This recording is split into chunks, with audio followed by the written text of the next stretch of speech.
Bienvenidos y bienvenidas a Logic Boodle.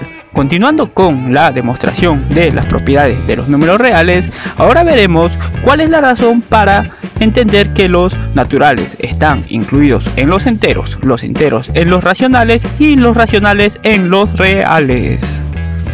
Para realizar esto, lo primero que vamos a hacer es actualizar lo que ya se conoce, que se ha presentado a un conjunto con sus operaciones. Es decir, conocemos a los reales y sus operaciones. ¿Cuáles operaciones? La suma y el producto. Eso es lo que tenemos establecido. Se han presentado los axiomas de los reales, la suma y el producto. Ahora, en cuanto realizamos este hecho, lo que se ha demostrado es que el menos 1, el 0, el 1, el 1 a la 1 o incluso el 1 a la menos 1 pertenecen a los reales. De manera axiomática, mediante las demostraciones en las propiedades, se ha demostrado este hecho. Todo gracias a que en los mismos axiomas se postula la existencia del elemento neutro para la suma y del elemento neutro para la multiplicación, y también se postula la existencia del inverso para la suma y del inverso para la multiplicación.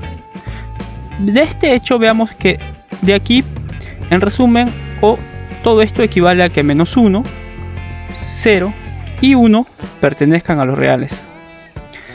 Ahora bien, teniendo así, lo único que conocemos hasta ahora es menos 1, 0 y 1 que pertenecen a los reales. No sabemos más. Los mismos axiomas no nos dicen más. No indican qué otros números pertenecen a los reales. Evidentemente, se podría ir construyendo o agregándole números según la operación suma y producto.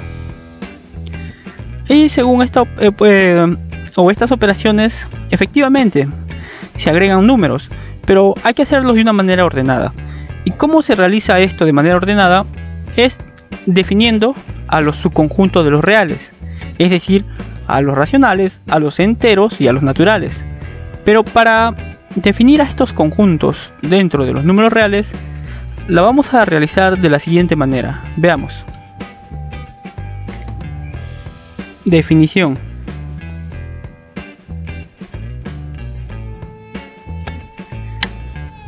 ¿Qué definición vamos a realizar? La primera vamos a realizar que Q es el conjunto dado por los reales o por todas las X que pertenecen a los reales, tal que existe AB que pertenezcan a los enteros, de tal manera que este X sea igual a A sobre B y B sea distinto de 0. Como vemos, A sobre B ya ha sido definido dentro de las propiedades y conocemos todo. Conocemos a los reales y lo que no conocemos hasta ahora es Z. Tal y como se han definido los axiomas, tenemos que ya se ha definido dentro de las propiedades la división, pero no a Z. Entonces hay que salvaguardar este hecho, hay que solucionar este problema. Aún así hay que notar algo. Si entendiéramos a Z como el conjunto de los enteros que se conoce habitualmente, podríamos poner aquí 2 sobre 3, 1 sobre 5 o 8 sobre 9 y así sucesivamente, y ver que prácticamente, efectivamente, este conjunto se comporta como los números racionales. Eso lo estamos realizando de manera intuitiva, pero de manera formal tenemos que definir a Z. Entonces, lo que vamos a hacer es definir a Z. Z va a ser todo el conjunto dado por todas las X que pertenecen a los reales, de tal manera que existe un A que pertenece a NR, y de tal manera que X es igual a o X es igual a menos A. Como vemos, definido así Z, nuevamente, al igual que con Q, resulta intuitivo que efectivamente este conjunto se va a comportar como los números enteros. Como veamos, si entendiéramos a NR como normalmente se entiende a los naturales, tendríamos que A puede ser 1, 2, 3 o 4 y así sucesivamente. Con lo cual se tendría que X sería por ejemplo menos 1 o 1 y acá sería menos 1. Y cualquiera de ellos pertenecería a los enteros. Tendríamos que 2, cuando A es 2 o cuando A es menos 2, también pertenecerían a los enteros. Como vemos, este conjunto se va a comportar como el conjunto de los números enteros siempre en cuanto n sea el conjunto de los números naturales o se comporte como el conjunto de los números naturales. Pero como somos rigurosos, tenemos que ahora definir quién es NR. Tenemos que salvaguardar ese detalle. No podemos decir este n es el de los naturales y que es un subconjunto de los reales. Tenemos que definir correctamente al NR. Aún así, veamos un detalle primero. Veamos que estos números, por ejemplo a sobre b o claro a sobre b, b o a menos a, podemos reemplazarlo por el menos 1. Digamos que conocemos en específico el z. En cuanto conocemos z, digamos que se conoce que están incluidos los reales, con lo cual por ejemplo tendríamos que acá 1, podríamos reemplazar aquí el a por 1 y este b por menos 1. Y también tendríamos que 1 sobre menos 1 pertenecen a los racionales. De la misma manera aquí, tendríamos que 1 pertenece a los enteros y que menos 1 pertenece a los enteros. Pero como se ha dicho, a lo más que conocemos que pertenecen a los reales son menos 1, 0 y 1. Y hago énfasis en este detalle porque introducir a NR de manera correcta nos va a permitir agregar más números a los reales, por ejemplo el 2, el 3, el 4 y así sucesivamente, pero para ello primero tenemos que definir correctamente a R. Ahora veamos, para hacer esto lo que vamos a realizar es apoyarnos en la teoría de conjuntos. La teoría de conjuntos es amplia y permite fundamentar las matemáticas. Efectivamente o evidentemente en este video no podemos introducir a la teoría de conjuntos en su extensión, ni mucho menos demostrar sus propiedades, dado que la teoría de conjuntos es muy amplia y sirve para fundamentar las matemáticas, como ya indiqué. Entonces lo que vamos a hacer es apoyarnos justamente en esta teoría y realizar o presentar un teorema que se da dentro de esta. Veamos, el teorema en específico es este. Teorema. ¿Qué dice este teorema? Que existe una única función cuyo dominio es lo de los naturales por los reales en los reales, rango incluido en los reales, de tal manera que para todo a que pertenece a los reales,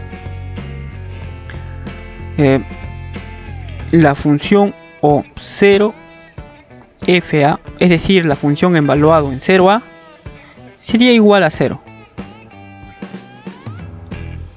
y que también para todo n que pertenece a los naturales, para todo a que pertenece a los reales, se tiene que n más 1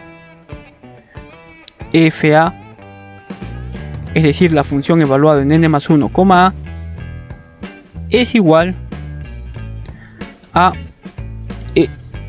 n fa, es decir la función evaluada en na, más a.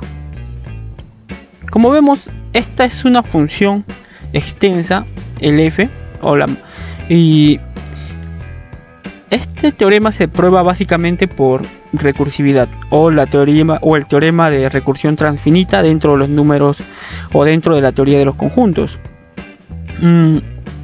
Veamos que aquí tenemos algo importante, que 0 evaluado o f evaluado en 0a es 0, y tenemos que aquí f evaluado en n más 1a es igual a f evaluado en na más a. Esto nos va a permitir probar o introducir a los números reales o a los números naturales dentro de los reales. Pero aquí veamos un detalle también que hay que hacer énfasis. Veamos este n. Este n es de los naturales. ¿Pero cuál naturales? No de estas. Estas son las que vamos a definir. Esta n es de los naturales que se conocen habitualmente. Es decir, dentro de la teoría de conjuntos, uno puede demostrar la existencia de unos elementos que se comportan como los naturales. Es más, como están dentro de la teoría de conjuntos, puede decir que dichos elementos son los que corresponden a los naturales o al conjunto de los números naturales. A ese n hace referencia, o a ese conjunto hace referencia a este n. Es decir, dentro de la teoría de conjuntos conocemos a n. Como conocemos a n, podemos realizar todo este hecho mediante el teorema de recursividad transfinita. Entonces, veamos cómo vamos a aplicar esto. A este único f lo vamos a llamar punto, o lo vamos a abreviar como punto. De esta manera, ahora punto es la abreviatura de ¿quién? Del único f, tal que f es la función dada de n por r en r, y para todo a que pertenecen a los reales, 0fa es igual a 0, y para todo n que pertenece a los naturales, para todo a que pertenece a los reales, n más 1 fa es igual a n fa más a. Como se tiene este detalle, veamos ahora lo siguiente. Podemos usar el teorema de introducción del descriptor, y ahora se tendría como teorema lo que se ha hecho ya muchas veces en los videos anteriores. Básicamente que este punto es la operación dado o cuyo dominio es los naturales por los reales, con rango incluido en los reales, y de tal manera que para todo a que pertenece a los reales, 0 por a es igual a 0, y para todo n que pertenece a los naturales, para todo a que pertenece a los reales, n más 1 por a es igual a n por a más a. Como ya estamos observando, esto resulta mucho más evidente y claro. 0 por a, 0, lo que todos saben. N más 1 por a, n por a más a, que también lo que podría decirse que todos saben. Aquí hay que hacer o matizar un detalle. Este 0 que vemos aquí es un 0 de los naturales, y este a es el de los reales, como se indica aquí. Y este 0 es un 0 de los reales. Lo que se está diciendo es que 0, como vemos aquí para ser más claro, 0 por a, 0 de los naturales por a de los reales es igual al 0 de los reales. De la misma manera aquí, n más 1 de los naturales de n por a es igual a n de los naturales por a más a. Evidentemente este a es de los reales. Si te ha gustado el video, denle like, comenta y suscríbete al canal, que en el siguiente video se verá la segunda parte de esta demostración. ¡Hasta pronto!